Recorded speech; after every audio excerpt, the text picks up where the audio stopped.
It took time to get to this point. It was a lot of journaling.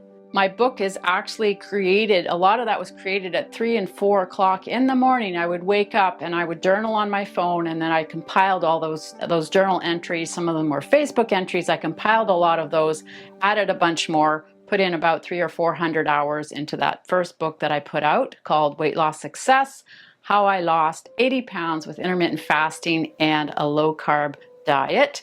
You can find it on Amazon. And then I created 2 workbooks. They're the same workbook mostly, but they're 2 different sizes. I compiled all of that as I was understanding that this actually worked. This diet actually worked. This is working. This is working. I've got to tell people about it. I've got to write it down. I've got to make this stick. And once I was realizing my body was changing, and it was such a lifestyle change.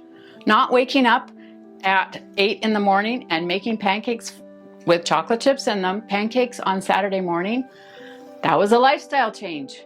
Not making cinnamon buns every week or every 2 weeks, that's a lifestyle change.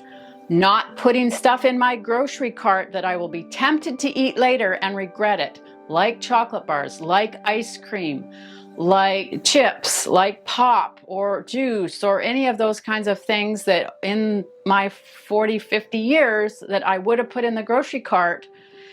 Changing that and say, oh, no, I'm not going to do that anymore, because I do not like the health problems, and I do not like being obese, and I do not like the risks that come with obesity the more I age. And there are so many risks that are proven scientifically.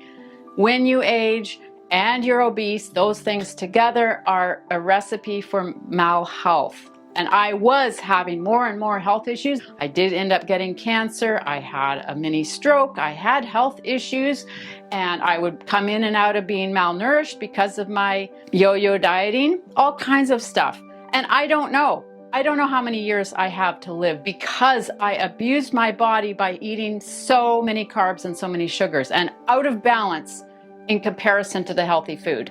I don't know how many years I have to live. I'm grateful every single day that I get to wake up right now and have to live in this new body that I feel like I am creating a new body for myself to live in. Thanks so much for watching this. If you're on YouTube and listening to this, if you're listening on the podcast apps, I'm so excited to share more of my journey, and hopefully some of this can help you find the solution. And it's not going to be exactly like mine. The solution for your weight loss is not going to look exactly the same, but hopefully it will help you see that you can tweak it, you can adapt it, and everybody's situation is different.